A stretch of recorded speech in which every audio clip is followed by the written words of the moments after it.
Today is Monday. It's the 27th January 2025.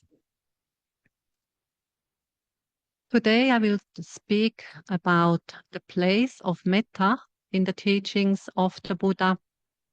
And in the second part, I will talk about Metta as one of the four Brahmaviharas and also expand a little on them. The basic and simple goal of the Buddha's teaching is to be free or to be liberated from all that causes suffering or distress or worry, or to find a profound and deep state of happiness and peace. Basically, the Buddha had said, I teach two things, dukkha and the end of dukkha, suffering, dissatisfaction that we can find in our life, in the world, and the end of it. So, as simple as this goal sounds, it's not so easy to achieve this goal. You know, the way there can be sometimes challenging and long because our habits, our habitual reactions, which are not always wholesome and beneficial, but at times unwholesome and causing harm and suffering to us and others. So these habitual reactions are deeply ingrained. And so to weaken them and to finally overcome them is not so easy. And in this practice to liberate the mind and heart from all that causes dissatisfaction and suffering, this is a lifelong practice, and it's a practice that involves all aspects of life. We cannot leave out some aspects of our life in this practice. The Buddha was a pragmatic. He was not really interested in setting up a nice philosophical system or an elaborate theory. He was much more interested to share his understanding and wisdom to other people, to other living beings, so that they too could become fully liberated. And with this in mind, he taught many different approaches. He explained various practices. He mentioned many different qualities that should be developed, or he gave detailed instructions for the practice of meditation. And so the result of all of his teachings is a large body of many thousand teachings which are contained in the Pali Canon. The richness of the Buddha's teachings addresses different dispositions and inclinations of different people. The Buddha knew very well what kind of teaching or practice would be best suited for a particular person. And so his teachings or his advice was always tailored to his listeners. And as a result of that, person could deepen their understanding and eventually become liberated. I just want to give you a short example of the Buddha's skillfulness in teaching. So at the time of the Buddha, there was a certain monk, and his name was Chula Pantaka. And he was about to leave the order because he had not managed to memorize even one verse. And because he was not able to memorize this one verse, he became so disheartened and even depressed that he was about to disrobe and walk out of the monastery. But the Buddha knew what was happening in the mind of this monk, and so he went to him and asked him why he wanted to leave the order. And so the monk told him that he felt useless and stupid, and that he didn't deserve the monkhood because he would never realize the final goal. The Buddha, knowing the disposition and temperament of this monk, he gave him a white cloth and told the monk to rub his face with this white cloth. And then the monk should see what would happen. The monk did as the Buddha said.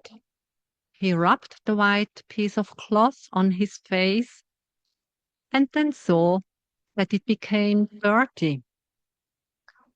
And by looking now at this dirty piece of cloth, he realized the changing and impermanent nature of everything. So for him, for this monk, this was the eye-opener for him. So he stayed, he didn't disrobe and leave, he continued his practice, and yes, a happy end. He finally became completely liberated.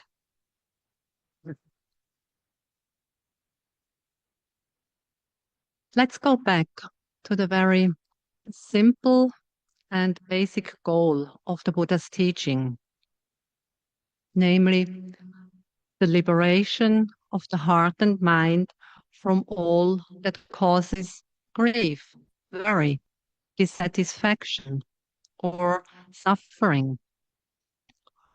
Or in other words, to realize true and lasting happiness and peace within one's own mind. The liberation of the heart and mind is based on wisdom and understanding. And to this end, we must see and understand things as they truly are. So we must understand ultimate reality of all that exists. And we must understand the universal laws that work in us, in our body and mind, and that work out in the world, in nature. And so this deep and transforming understanding of things, how they truly are, this comes about through the practice of vipassana meditation. And many of you have practiced vipassana meditation, insight meditation. So you are familiar with this practice. Therefore, I do not want to go further into explaining this.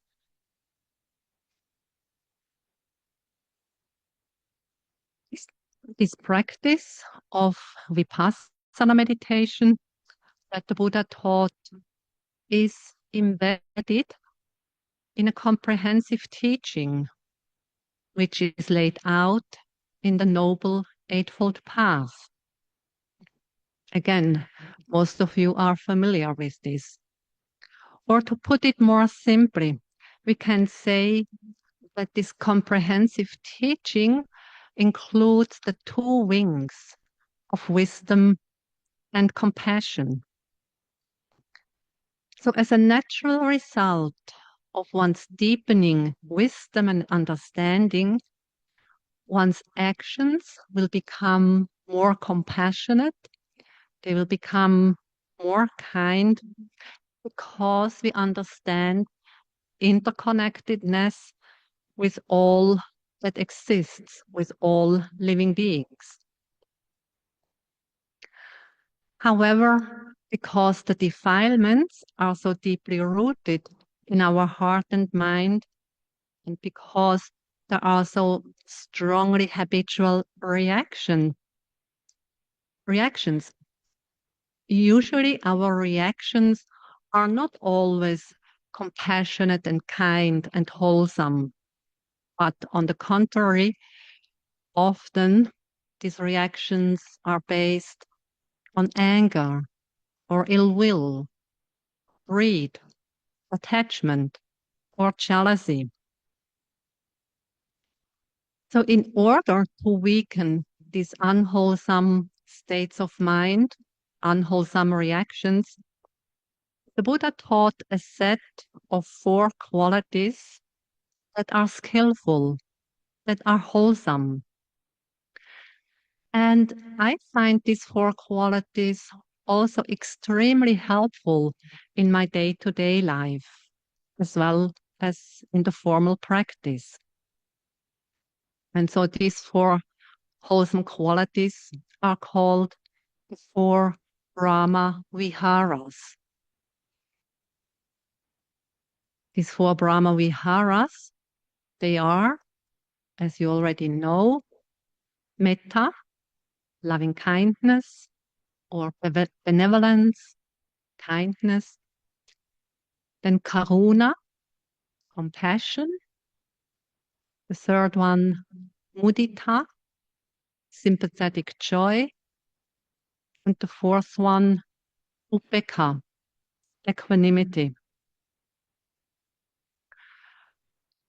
When we look at these 4 qualities, we can see that they are not out of our reach.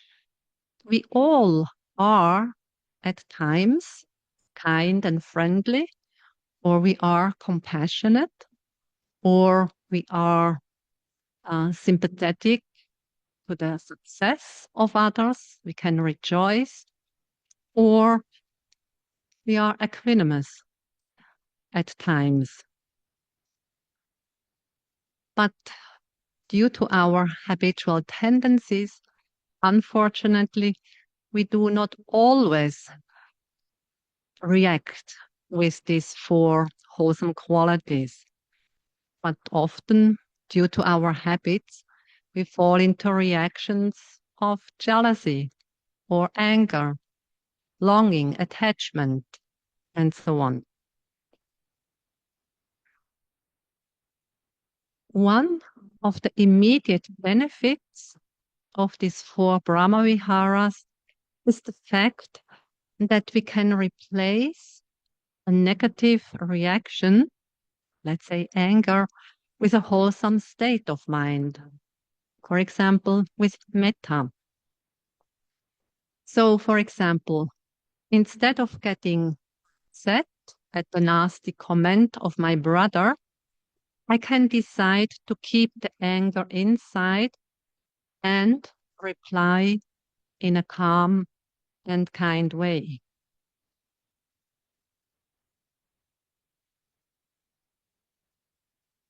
Through the cultivation and development of metta, as we are doing here, we are creating a new habit, a new inclination of the mind.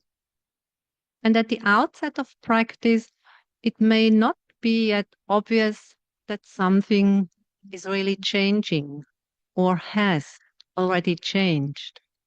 But as advice from Sayadaw, Seali Viranyani, or myself is to continue patiently, perseveringly do the practice, because the results, they will manifest sooner or later. And here I want to relate of an example of this kind of transformation that happens even deep within of Sharon Salzberg. She is an American meditation teacher teaching Vipassana and also Metta meditation. She has written several books also on Metta meditation. And she related when she did her very first Metta meditation retreat. She was quite young at that time, and so she joined a 1 week Metta meditation retreat. And she was instructed to cultivate Metta more or less in the same way as we instruct you. And so she repeated the Metta wishes for different people on different days. But she found this practice a little bit stupid. She thought, just repeating these phrases, what's that good for? You know, it's so stupid. And after 1, 2, 3 days, nothing obvious had changed. But she had confidence in the teacher, in the teachings. And so she thought, well, I just do what the teachers say for this week, and then I will see. So about on day 5, her family contacted the center to tell the manager that they should tell Sharon she should come home immediately. Some important family matter had happened. So the manager went to Sharon, told her, and so she went to her room to pack her things in a hurry. And as she was putting her things into the bag, she held the glass jar in her hand, and it slipped, fell to the ground, and it split into 1,000 pieces. And her very first reaction was, oh, damn, you are such a stupid thing. Because that was her natural tendency. She had a lot of anger, very little self-confidence. So that was the habitual reaction. Then, in the next moment, the thought popped up in her mind, but I love you anyway. And she was surprised that this thought popped up. That was not her habit. But then she realized that during these 5 days of cultivating metta, even if it was just stupidly repeating the phrases as she thought, it had changed something deep within her heart and mind. So, of course, she came to more deeply and fully realize and understand the way of this practice and how transformative it can be. So Metta and the other 3 Brahma Viharas, they are an invaluable support for our Vipassana meditation practice.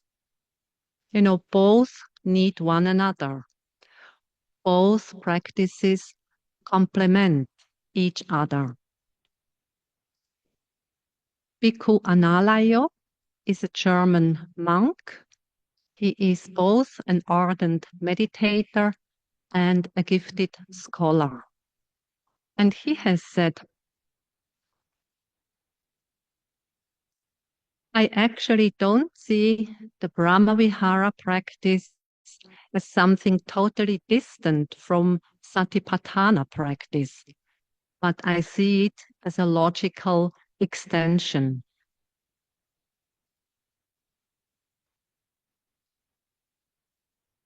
So then, when we are able to respond in a kind or a compassionate way, instead with anger or jealousy, then we immediately experience the mind free from anger or free from jealousy.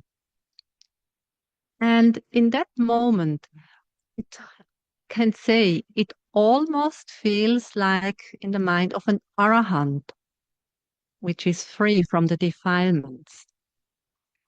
So for that brief moment, we get a little taste of how a mind full of kindness or compassion feels like. So we can directly experience for a moment or two the liberating force of such a beneficial state of mind. Now, I will give a short overview over the four Brahmaviharas. But first of all, I want to say a few words why these qualities are called Brahma Viharas. Brahma Vihara consists of two words. One is Brahma, the other Vihara. Brahma is a designation for a heavenly being or a celestial being. So in the Buddhist cosmology, the Brahmas are living beings, are reborn in these heavenly realms due to their development of their mind, especially due to the attainment of deep concentration, the jhanas. And vihara means dwelling or abode. It can be a physical dwelling or abode, such as a monastery or hermitage, or it can be a mental dwelling, such as dwelling in metta or dwelling in a joyful state of mind. So then the word Brahma Vihara means dwelling like a Brahma. And the Buddha had said that whenever the heart and mind is dwelling in one of these four Brahma Viharas, person is dwelling like a Brahma. These Brahma Viharas are also called four divine abodes or four immeasurables or four sublime states. So now to the first of these four Brahma Viharas. This is Metta. Metta, as we have already said, is a natural state of mind from which we act in this world. The basic goodness of human beings is to be kind and friendly, to be loving and caring. So when the heart and mind is free from all the destructive emotions like anger, ill will, jealousy, attachment, and so on, then the mind can dwell in this natural state. And when the heart and mind dwells in this natural state of kindness, of friendliness, then all the actions of body and speech will also come from that kindness and friendliness. So all our physical actions will be based on metta, and our speech will be infused with metta, and our thoughts will be based on metta. So metta is Pali word, and possible translations are loving kindness, friendliness, benevolence, goodwill. Sometimes it's called unconditional love or unconditional or universal love. This Pali word metta comes from a word which is mid, and that actually means to soften or to love. Or it also comes from Maitri, Metta, which means friend, true friend. So we can say metta is this which softens the heart and mind and results in a warm, friendly, kind disposition that is not based on self-interest. And as such, it is the strong wish for the welfare and happiness of all beings, including oneself. Metta is like the soft rain in the summer that falls evenly on all living beings, without exception, without discrimination. Metta is boundless. It has no limits. Metta is the antidote to dosa, all forms of aversion, hatred, enmity, ill will. And metta is also free from all forms of desire or wanting, attachment. Metta is free from expectations. Metta does not want anything in return.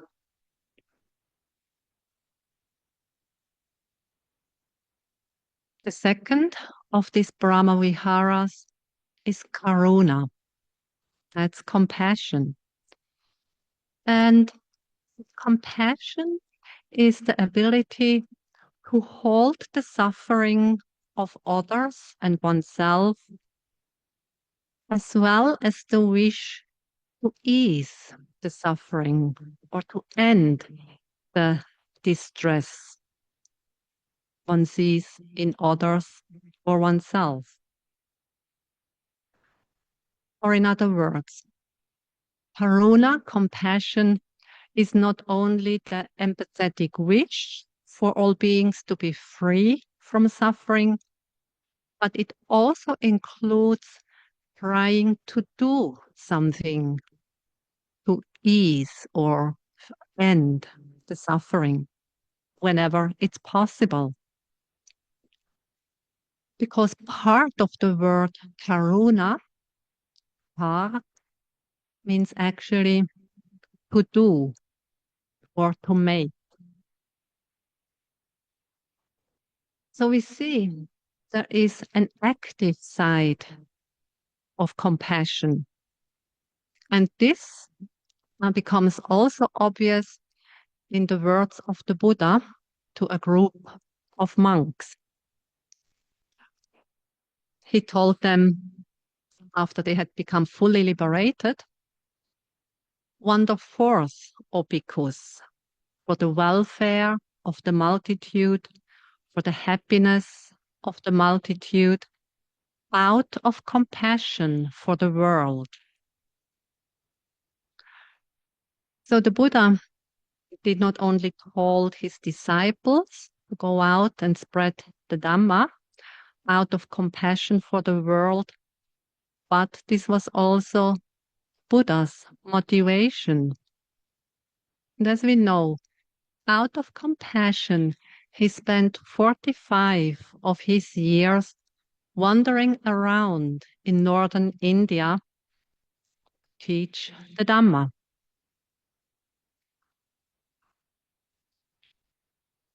The antidote of Karuna, compassion, or Karuna is an antidote to cruelty or to coldness, to insensitivity, or to heartlessness. As I have said, metta, loving kindness, is basic quality of the heart and mind to be kind, friendly, loving towards all beings in all situations. Karuna, compassion, is more specific. Karuna arises when we encounter somebody suffering, when somebody, a being, is caught in distress or suffering, be that physical suffering or mental suffering. I think it cannot be stressed enough to say that compassion does not mean that we suffer with the other. This is very important because compassion is not an unpleasant or painful mental state which gives suffering to us.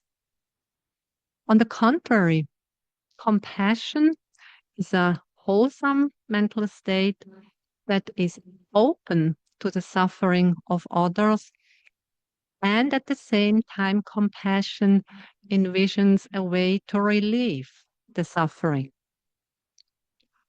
As I said, when one is in the position or situation to do something to relieve the suffering, then one does it. So there is a willingness to help others. And this willingness and doing something that in turn creates happiness and joy. Many years ago, I read a book by Nina von Gorkam, a Dutch woman, who wrote the book on the 10 paramis or perfections. And in that book, she mentioned an example, a story of an Indonesian woman. This Indonesian woman had lost her husband in a car accident. A young Indonesian driver was driving recklessly, hitting the car of her husband, and her husband died. The young man did not die. So, although this woman had lost her husband, she didn't want to take legal action against this young Indonesian man because, as she had said, she didn't want to cause unhappiness or suffering to somebody else. And she even gave a scholarship for the young man for education. It was not easy for her, but she was able to do it. And this made her happy because she could ease the suffering of this young man.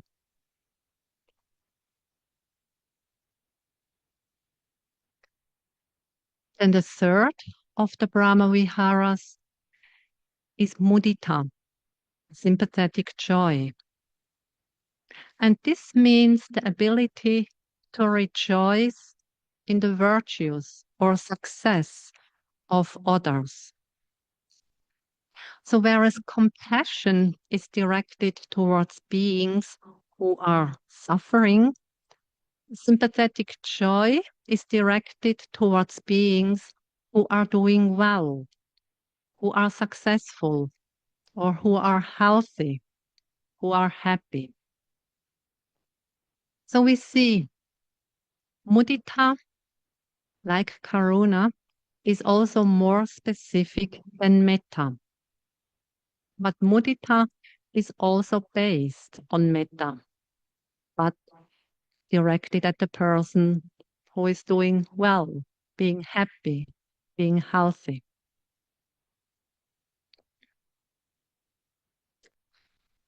A Tibetan Buddhist teacher describes the attitude of mudita as rejoicement therapy. He said, one way to guarantee happiness is to rejoice in the good qualities of others. Not only is this an antidote for envy, it also generates warmth and brings us a heartfelt joy.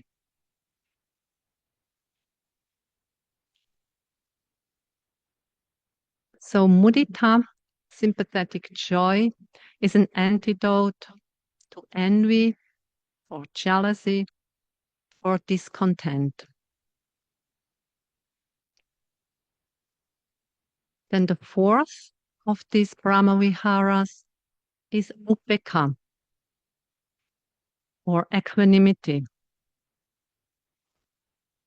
Equanimity as a Brahmavihara is not cold and distant attitude towards other living beings. It's not an attitude of indifference or apathy. Rather, upekkha is a balanced state of mind that can face any situation, good or bad, with equanimity. And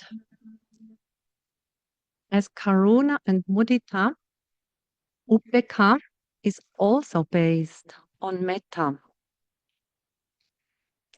However, upekkha, together with wisdom and understanding, realizes that the only skillful reaction is one of being equanimous.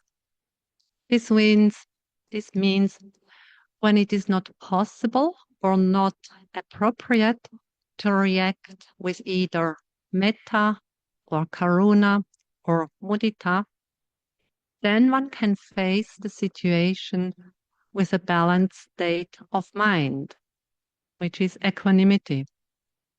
And so in this way, one does not fall into any negativity or any unwholesome, harmful states of mind.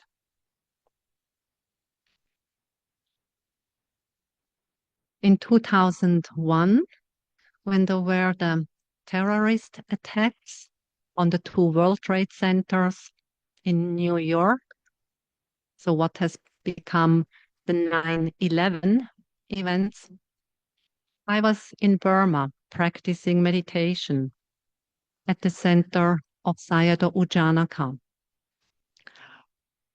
And apparently, the American embassy in Yangon organized a memorial service in honor of all the people who had died. And my teacher, Sayadaw U Janaka, was invited to this memorial service as a representative of the Buddhist community. And they had also invited speakers of the Hindu community, the speaker of the Muslim community in Burma, and a speaker of the Christian community in Burma. So after this had happened, later in a talk to us foreign meditators, Sayadaw U Janaka mentioned this. And he said that he spoke about the four Brahmaviharas and that he especially talked about equanimity. He explained to these people that equanimity was a wholesome reaction to such a cruel attack. It's wholesome because it prevents a person from falling into negativity, into an angry, upset, or reaction or hatred. So equanimity is a wholesome response in a situation where the other three Brahma Viharas are not appropriate or one cannot apply them. With the cultivation of equanimity, we become less vulnerable to the ups and downs in our life. We understand that our life is not a smooth ride and that we have no absolute control over our situation in the world. We know unpleasant, painful, or distressing situations, they do arise. We experience them time and again. They happen to us, they happen to others. With a well-trained mind, like including equanimity, we can face these difficult, painful, distressing situations with a balanced state of mind, with wisdom, knowing that such things can happen and that it is not our fault many times. In other words, it means that we also understand the universal law of cause and effect, or understanding the basic principle of karma. With karma, the Buddha referred to intentional actions of body, speech, and mind. And these intentional actions, they produce results or an effect. And this can be immediate, or these results can manifest after some time. And so understanding these workings of cause and effect, of karma and its results, we can better remain equanimous when faced with difficult or painful situations.